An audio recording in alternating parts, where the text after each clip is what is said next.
সব গল্প ভালোবাসার হয় না, কিছু গল্প ব্যর্থতারও হয়।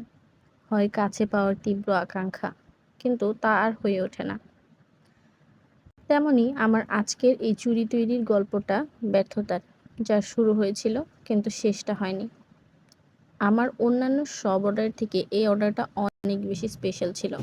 তার কারণ হচ্ছে এই অর্ডারটা কনফার্ম হয়েছে আমার ইউটিউবের ভিডিও থেকে। পেজ খোলার অনেক দিন আগে থেকেই আমি ইউটিউবে ভিডিও আপলোড করতাম। এখান থেকেও কখনো কোনো অর্ডার আসতে পারে এবং কোনো কাজ পেতে পারি, ধারণা ছিল না। তো যখন আপু ইউটিউবে বারবার কমেন্ট করছিল আমি তোমাদের থেকে একজোড়া চুড়ি বানিয়ে নিতে চাই, অ্যান্ড হোয়াটসঅ্যাপে এসে আপু যোগাযোগ করে বলে যে তোমার ইউটিউব ভিডিও দেখে আসছি, তোমার কাছে চুড়ি বানাবো বলে, তাই এই কথাটা শোনা আমার জন্য খুবই স্পেশাল ছিল। কিন্তু এই চুড়ির কাহিনীটা খুবই করুণ, কারণ আমি আপুর ভাষাতেই বলছি। হ্যাঁ, বলছিলাম গল্পটা ব্যর্থতার, কারণ আমি এখন অন্য কারোর বউ।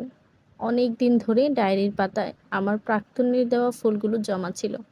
হঠাৎ সেদিন তোমার ভিডিও দেখার পর মনে হলো আমিও এটা বানিয়ে রাখি। জানো, আমাদের এখনো মাঝে মাঝে দেখা হয়, কিন্তু কথা হয় না। ও শুধু তাকিয়ে থাকে। তখন আমার কতটা কষ্ট হয় আল্লাহ ছাড়া কেউ জানে না। অবশ্য দোষটা আমারই। জানো, ও এখনো বিয়ে করেনি, আর আমি সংসার সামলাই, বাচ্চা সামলাই। কিন্তু আমি এখনো ওকে প্রথম দিনের মতোই ভালোবাসি। সত্যি বলতে জীবনে অনেক কিছুই আছে যা আমরা চাই কিন্তু পাই না। এটাও তেমনই একটা না পাওয়ার গল্প। কিন্তু ভালোবাসা রয়ে গেছে প্রথম দিনের মতোই। তাই তো তার দেওয়া সেই ফুল আপু সারা জীবনের মতো নিজের কাছে করে নিলেন। এটাই হয়তো ভাগ্য, এটাই হয়তো নিয়তি।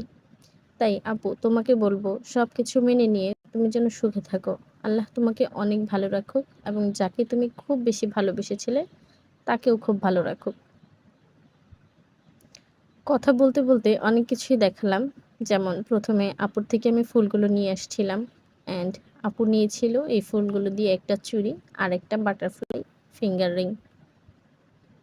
তো প্রথমে ফুলগুলো এত সুন্দর করে প্যাক করে পাঠিয়েছিল, তোমরা তো দেখতেই পেয়েছো কতটা ভালোবাসা এখনো আপুর মনে রয়ে গেছে।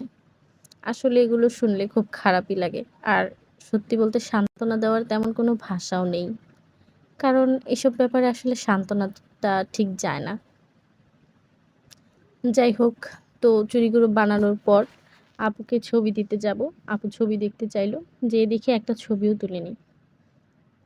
তো শেষ পর্যন্ত ভিডিওই পাঠালাম আপুকে, যে ভিডিও করছিলাম সেখান থেকে আপু চুড়িটা দেখছে। এরপর চুড়ি আর আংটির জন্য যে মাপ দিয়েছিল সেটাও প্যাক করে দিয়েছি। আর সব কিছু সুন্দর করে এতদিনে আপু পেয়েও গেছে, অ্যান্ড আমার সাথে রিভিউটাও শেয়ার করেছে যে আপুর জিনিসটা খুব ভালো লেগেছে। তোমরা যারা আমার কাছে রেজিনের যে কোনো আইটেম অর্ডার করতে চাও তারা ইনবক্স করবে, অথবা অথবা হোয়াটসঅ্যাপে যোগাযোগ করবে, এবং তোমরাও চাইলে তোমাদের গল্প আমার সাথে শেয়ার করতে পারো অ্যাজ এ বেনামি পত্র। যাই হোক, তো আজকের গল্পটা এখানেই শেষ করলাম। তোমাদের কার কাছে কেমন লাগলো আমার এই চুড়িটা সবাই জানাবে। আপুর কাছে খুব ভালো লেগেছে। সবাই আপুর জন্য দোয়া করবে। ধন্যবাদ।